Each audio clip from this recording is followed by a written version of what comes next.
Hey there. Do you keep telling yourself that you should be practicing more self-care, yet you don't? Well, the reason that that is so is because you're probably falling prey to 4 myths that we have about self-care. Have you ever said that self-care is selfish, or it's a luxury, or that I don't have time or money for self-care?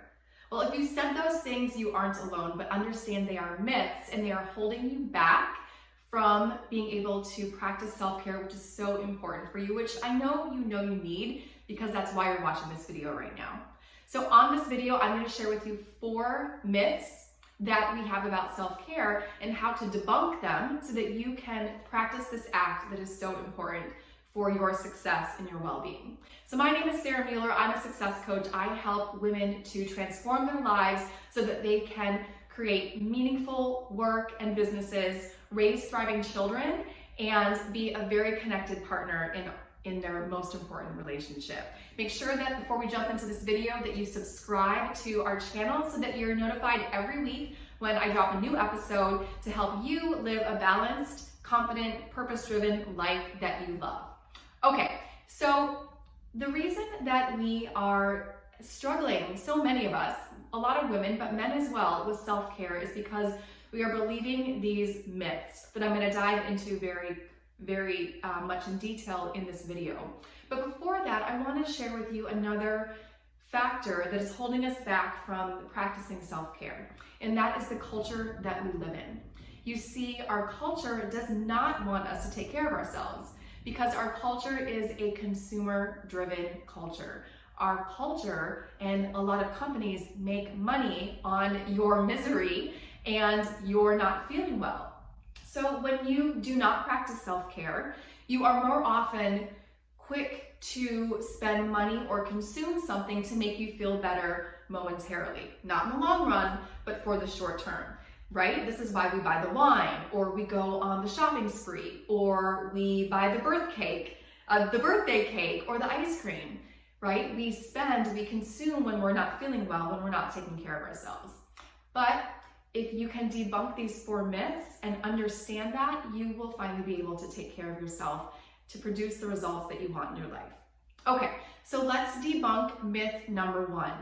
Self-care is selfish. Now, this is not true at all. In fact, if you look really deeply into it, self-care is selfless because it is mutually beneficial.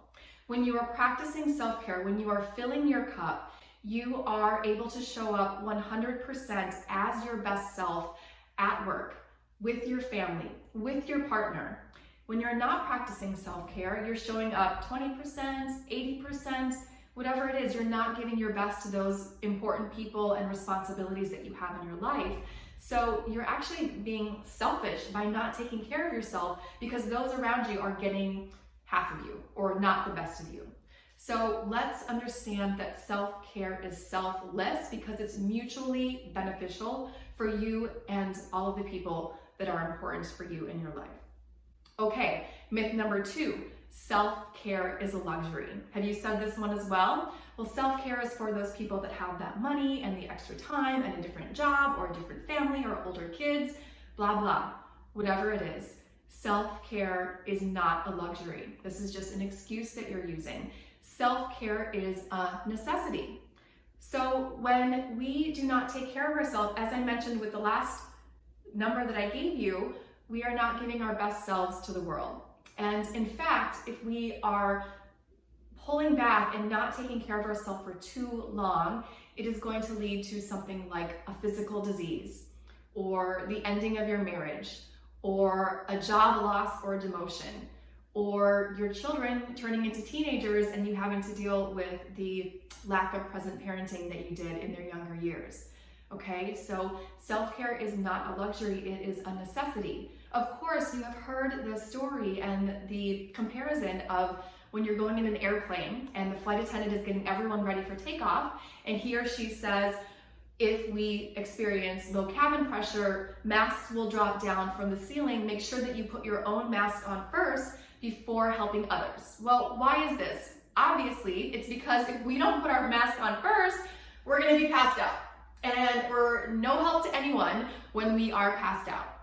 not to our children or our friends or our family or our team or our colleagues that are flying with us, okay? This is what self-care means for you. You need to contribute to yourself in a physical sense, in an emotional sense, in a mental sense, in a spiritual sense, and in a relational sense. And I'm going to do a whole different video talking about what that looks like. But it's necessary that you contribute to your self-care so that you can show up and bring something more to this world, which we need from you. Okay, myth number 3, I don't have time for self-care. Have you heard that one before? Maybe you've said it yourself.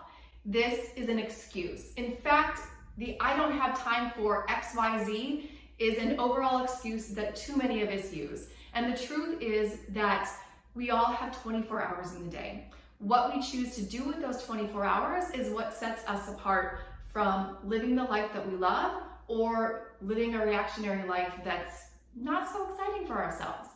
So if you're not taking the time out of your day to practice small or even large acts of self-care, it's because you are not prioritizing it.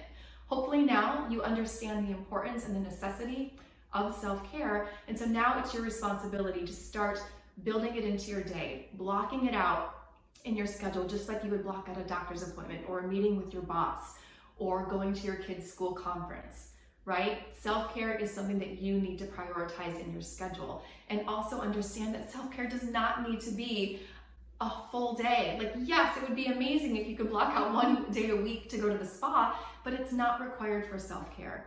There are a lot of things that you can do that take just a couple minutes, like a 10-minute meditation in the morning, or going outside and taking a couple deep breaths on your lunch break, or phoning a girlfriend when you're feeling really stressed and you need to share what's going on in your heart and with your feelings.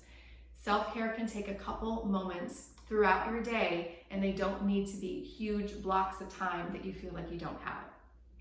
Okay, number four myth around self-care is I don't have money for self-care.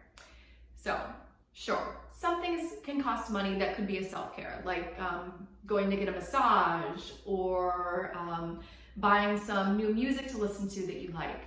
But a lot of self-care doesn't cost a dime. Many of the examples I just shared with you were free. One of the easiest ways that you can contribute to the well-being of yourself, to lower your stress level, to neutralize and get your nervous system to support you, is just by going outside and taking a few minutes to take some fresh air into your lungs, to notice nature that's around you. It's been proven that when we're outside, our nervous system regulates and we're better able to manage stress. So make sure you are doing that. That doesn't cost you a dime. So I have a resource that I want to share with you about, and it is located on my website. It's joydiscovered.com/resources. I have self-care essentials that are low cost and low time commitment. So you can head there to download those if you want some more ideas on how to weave some more self-care into your life. But for right now, what I want you to do is I want you to drop in the comments below the myth that you have most fallen prey to regarding self-care and what you're now going to do differently, what you're going to believe differently, or how you're going to act differently, knowing now this information that you know from this video. And then give this video a like if it was valuable for you, share it with your friends, and be sure to hit subscribe if you haven't yet, because I'll be dropping more videos like this every single week to help you live a balanced life you love. I'm going to be doing another video on the different types of self-care and how you can integrate those into your life as well. So for now, take care.